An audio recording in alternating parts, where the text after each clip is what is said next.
છે આપણા એક એક લોકગીતો, એક એક ભજન, એક એક દુહા, એક એક છંદ એ મરમવાળી વાતો વાળા છે. એટલે મારે આ પ્રસંગ આપને કહેવો છે. પછી એકાદ લોકગીત કે જે કંઈ આવશે હું આપની આગળ કહીશ.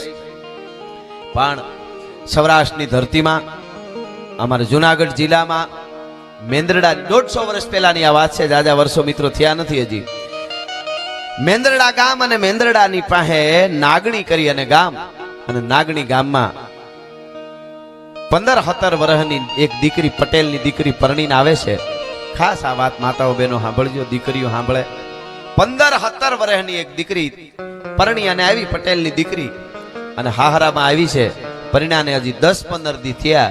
એમાં બારવટિયાઓ, જેના અમે છપાખરા ગાઈ છીએ, જેનું ગીતમાં હમણાં જોતા માણેક મૂળ માણેકને મેં યાદ કર્યા. બારવટિયા એટલે 12 પ્રકારના વટ ધારણ કરે એને બારવટિયા કહેવાય. કોઈ બેન દીકરીની આંખમાં આંખ નાખીને વાત ન કરે, કોઈને બેન દીકરીને સ્પર્શ ન કરે, કોઈ દિવસ ગરીબ માણસને લૂંટે નહીં, ગમે એવો ગુનેગાર હોય હાથ જોડી દે એના ઉપર ઘા ન કરે, એવા 12 પ્રકારના વટ એને બારવટિયા કહેવાય.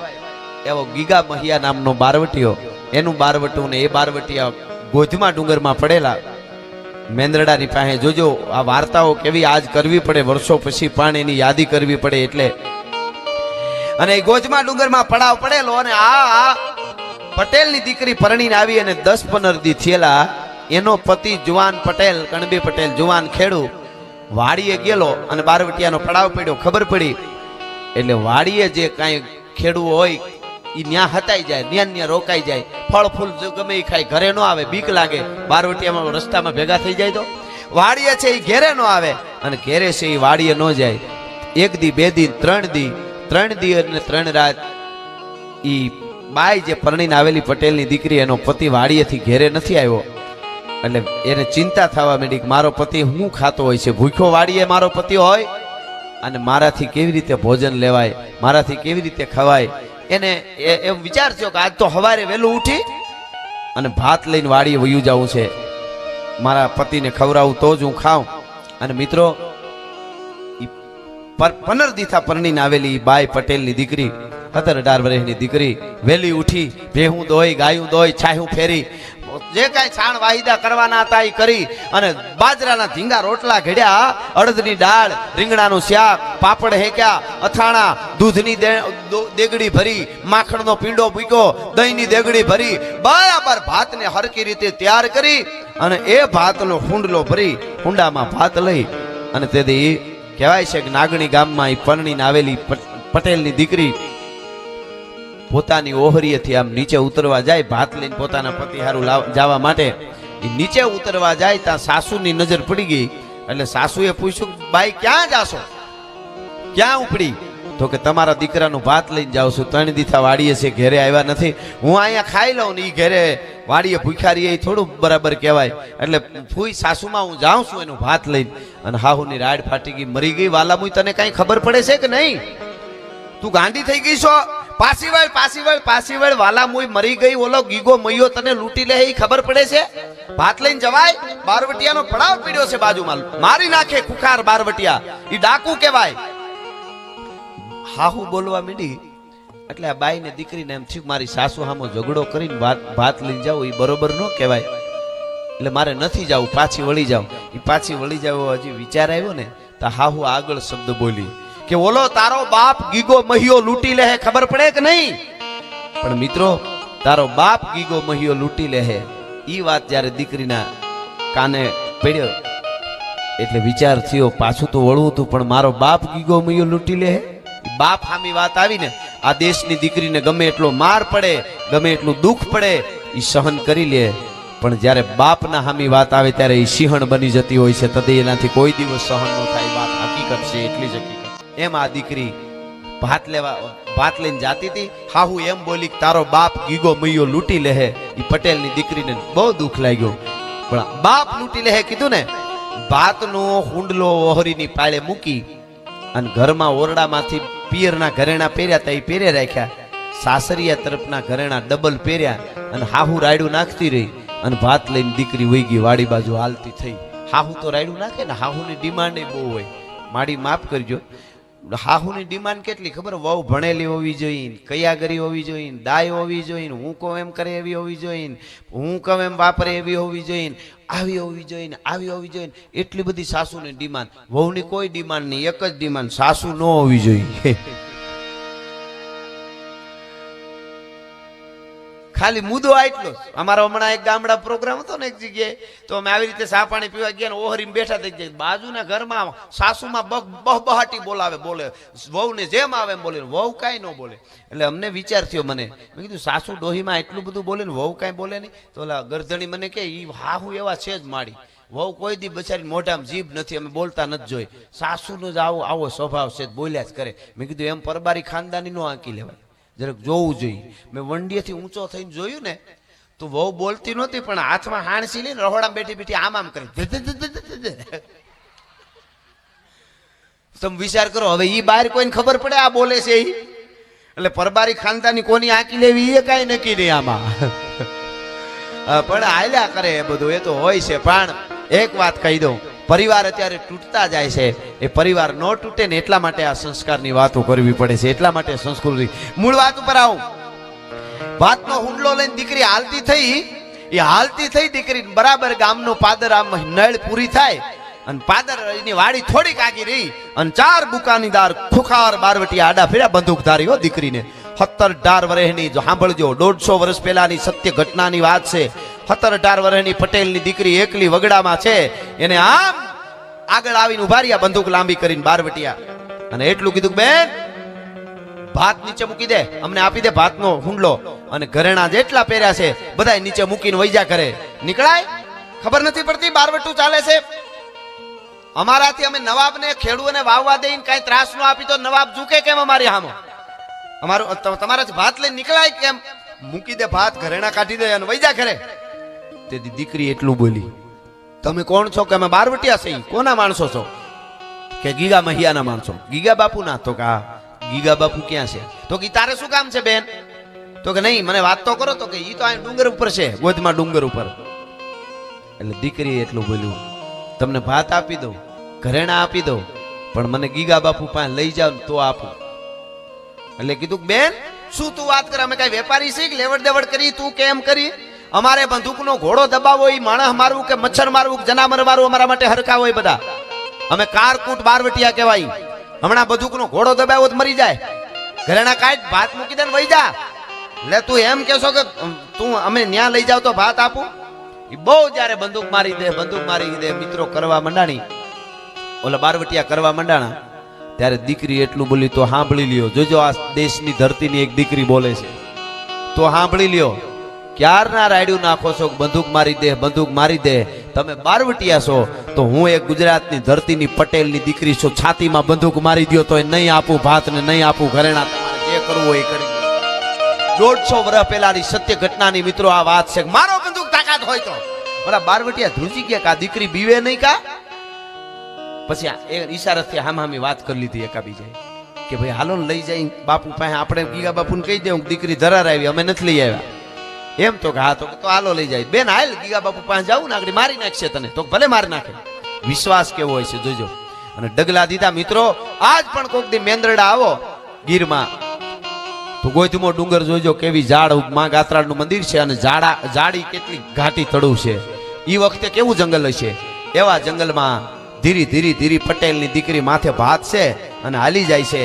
બે બાજુ બારવટિયા હાલ્યા જાય. જવાન જો ખુખાર બારવટિયા વગડામાં એકલા એક રૂપના આભરણ જેવી, મારે કેવું છે ઈ પરી જેવી પટેલની 17-18 વર્ષની દીકરી એકલી હાલી જતી હતી. હારે બારવટિયા હાલ્યા જતા હતા.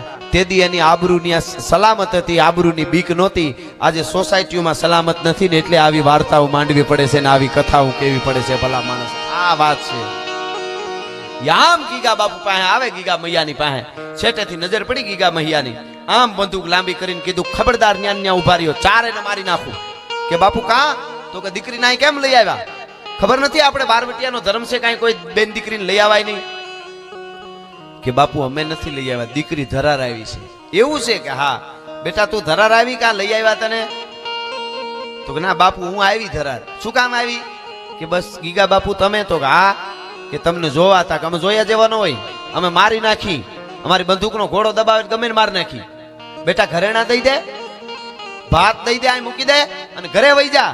અમારું બારવટું અહીં હોય ત્યાં સુધી નીકળતી નહીં ઘરેથી. તારા ગામમાં ગમે એને કહી દેજે, નકર મારી નાખશું તને જીવતી જવા દે. ઈ જ મોટી વાત છે.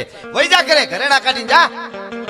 અને મિત્રો તેથી પટેલની દીકરી ગીગા મહિયા નામના બારવટિયાને સામે એટલું બોલી હતી, બાપુ ઘરેણાય કાઢી દો, ભાતે આપી દો, પણ હવે ઘરે જવાય એવું નથી. હે કે હવે ઘરે જવાય એવું નથી. કેમ નથી જવાય એવું?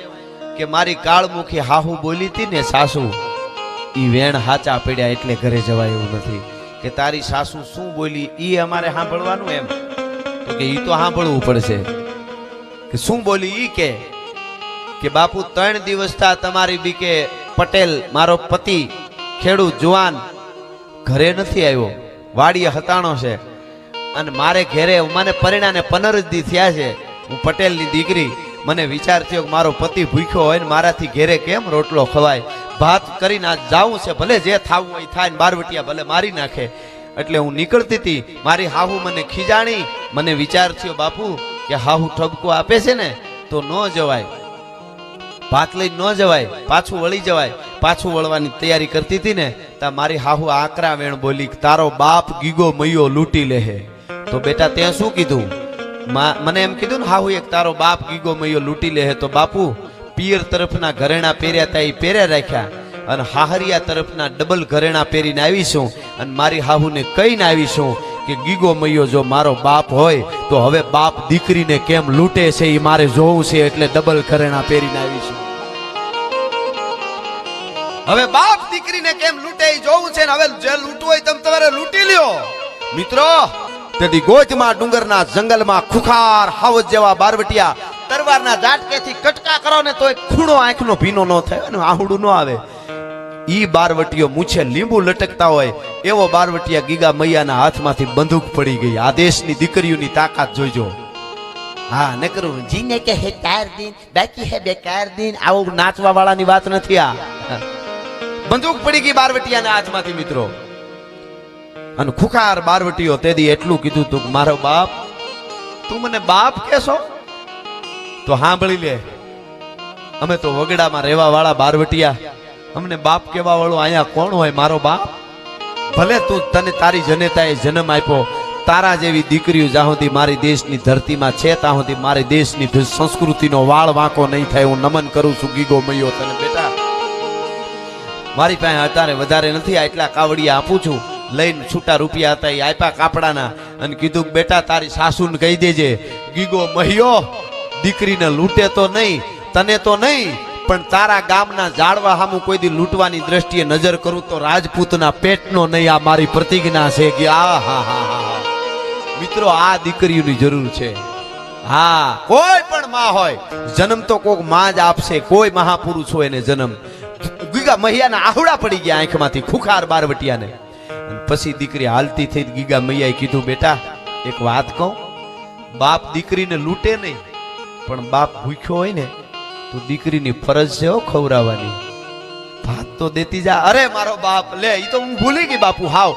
અરે જો રોટલા મેં ઘડેલા છે જો બાપુ, અને આ શાક મેં બનાવ્યું છે, આ આથાણા છે, પાપડ છે, ફલાણું છે. બાપુ તમે કહો પાછા બીજા વધારે રોટલા ઘડી આવું, તમારે એકલો ભાતમાં આટલા બધા નહીં થાય.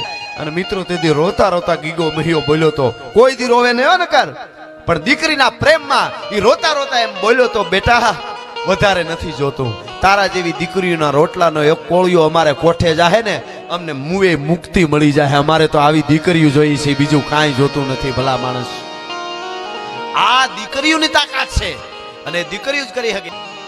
એક વચ્ચે વાત કર દો, બીજી યાદ આવ્યું એટલે દીકરી શું છે આ દેશની દીકરીઓ માટે. એટલા માટે અમે બોલીએ છીએ, એની તાકાતની પણ એમને ખબર હોવી જોઈએ.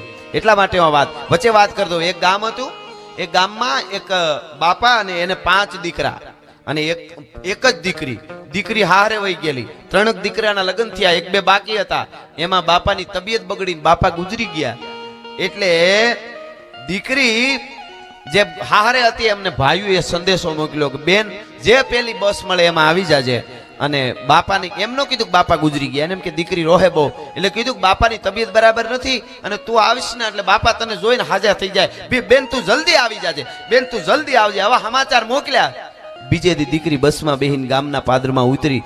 ઘરેણા લટબેર ઘરેણા પહેરીને આવી છે, કારણ કે મારા બાપ મને જોહેતા હાજા થઈ જાય. દીકરીને એમ છે તબિયત થોડીક ઓલી છે, બીજું કાંઈ થોડું છે. એટલે ઘરેણા પહેરી તૈયાર થઈને આવી, બસમાંથી ઉતરી, બસ સ્ટેન્ડે ઉતરી અને હાલતી થઈને કોકને પૂછ્યું મારા બાપુને કેમ છે ભાઈ, ખબર તમને કાંઈ? તો ઘરે બેન તને ખબર નથી, કહો ઉતાવળો માણસ છે. એને કહી દીધું બેન તને ખબર નથી? કે ના શું?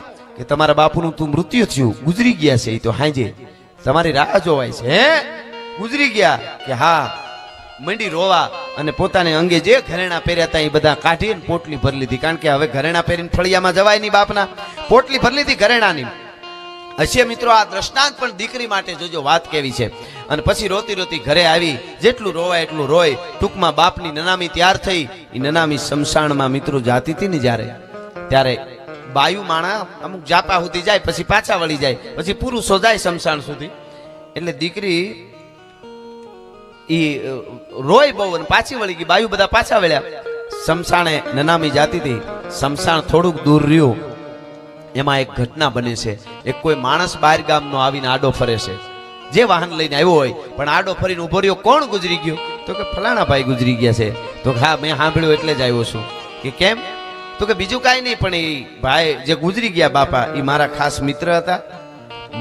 હું અત્યારે આવીને આ વાત કરું એ અયોગ્ય પણ તમને લાગશે, પણ એ બાપા મારા મિત્ર હતા ને એને મને કીધેલું છે, એટલે હું આ વાત કરવી જરૂરી છે. કે હું આ બાપા પાસે 8 લાખ રૂપિયા માંગુ છું. હું લેવા નથી આવ્યો. તમને એમ લાગે કે બાપાની નનામી શમશાનમાં જાતી હોય ને આડું રૂપિયાની ઉઘરાણી કરાય ખરું? આ માનવતા છે? માનવતા મરી ગઈ છે? સંવેદના નથી? પણ એ બાપા જ મારા મિત્ર હતા ને એને જ મને કીધેલું કે જો હું ગુજરી જાઉં તો તમારા પૈસા લેવા માટે શમશાને પૂગો એને પહેલા આવી જાજો. મારો કયો દીકરો કબૂલ કરે છે? મારો દીકરો કહી દે હું દઈ દઈશ, પછી વાંધો નહીં. તો આમાંથી કોણ? તો સૌથી મોટો કે પૈસા કાંઈ છે નહીં, અમને ખબર નથી. એથી નાનો કે કાંઈ મળવા નથી. એથી નાનો કે હું હમણાં જ નોખો થયો, મારી પાસે કાંઈ નથી, પૈસા તારા ગયા બાપા ભેગા. ઓલા બે કે અમારા લગ્ન એ નથી, આ પૈસા કાંઈ નથી મળવાનું, અને તું અહીંથી જા ને મારા બાપાની દિનકરિયા જે કાંઈ છે એ કરવા દે. એ રગજગ હાલી એટલે ઓલો આડો ફરીને કે મરી જાઉં, બાકી તમને અગ્નિદાહ ન દેવા દઉં, ને કે મારા પૈસા કબૂલ કરી લ્યો, અત્યારે જોતા નથી પણ તમે આપશો એવું કબૂલ કરો. એટલે ઓલા કે બાપા ભેગો હળગાવી દેવું, આમ વેતો થાય એક બાજુ. ઈ બાપા ભેગો હળગાવી દેવું, પૈસા ગયા તારા અમારા બાપા ભેગા, એમ જ્યારે કીધું. પણ આ રગજગ હાલતી હતી ને ઘરે ખબર પડી બાયુ માણસને બધાને. એમાં દીકરી જે આવી હતી મિત્રો, જે ઘરેણા પોતે કાઢીને પોટલું ભર્યું હતું એ લઈને હાથમાં ગડગડતી દોટ મૂકી અને શમશાન સુધી આવી. અને ઈ દીકરી શમશાનમાં આવી, એટલે નનામી શમશાનમાં જે અગ્નિદાહ દેવા નહોતા દેતા, ઓલો માણસ ત્યાં આવીને કીધું કોણ મારા બાપ પાસે પૈસા માંગે છે? ઓલો ભાઈ કે હું માગું છું, તમારા ભાઈઓ કોઈ કબૂલતા નથી, ખાલી કહી દે કે અમે આપશું એટલે મને વાંધો નથી. દીકરી આમ પોટલું હતું આમ હાથમાં આપીને કીધું ગાલ્યો 5 લાખથી વધારેના ઘરેણા હોય તો જ 5 લાખ રૂપિયા વાળજો. હવે 3 લાખ તમારા બાકી રહ્યા ને એ કાળી મજૂરી કરીને આપી દે, બાકી મારા બાપને અગ્નિ દાહ દેવા દો. મારા ભાઈઓ ન આપે તો કાંઈ નહીં, હું આપી દઈશ. મિત્રો વાત દ્રષ્ટાંત હોય કે જે હોય પણ જોજો, એમ કીધું કે હું આપી દઈશ, બીજા બાકી રહ્યા. ઈ તેથી ઓલો માણસ હતો ને એને એટલું કીધું કે બેન દીકરી સાંભળી લે. અને પછી ઓલા બધાને કીધું 5 ભાઈઓ તમે સાંભળી લ્યો, ગામના લોકોને કીધું તમે સાંભળી લ્યો. હું અત્યાર સુધી રગજગ કરતો હતો ને આડો ફર્યો તો, એનો બાપ મારો મિત્ર હતો ને એટલે એને કીધું એ પ્રમાણે મારે કરવું જોઈએ, એટલે હું આવ્યો છું. હકીકતમાં વાત એવી છે કે દીકરી તું 5 લાખના ઘરેણા આપે છે ને, બીજા 3 લાખ આપી દે મને. તો કે હા. તો કે તો સાંભળો, હકીકત વાત એવી છે કે આ બાપા પાસે હું 8 લાખ રૂપિયા માંગતો નથી, પણ 8 લાખ રૂપિયા મારે બાપાને દેવાના છે. હું વારસદાર ગોતતો તો કોણ દીધા જેવું છે એને મારે 8 લાખ રૂપિયા દેવા છે, એનો બાપ છે. હું વારસદાર ગોતતો તો કે કોણ છે દીધા જેવું. અને દીકરીને પગે લાગીની માણસે કીધું કે તારા જેવી દીકરી મારા દેશની ધરતીમાં છે ત્યાં સુધી સંસ્કૃતિનો વાળ વાંકો નહીં થાય. ભલા માણસ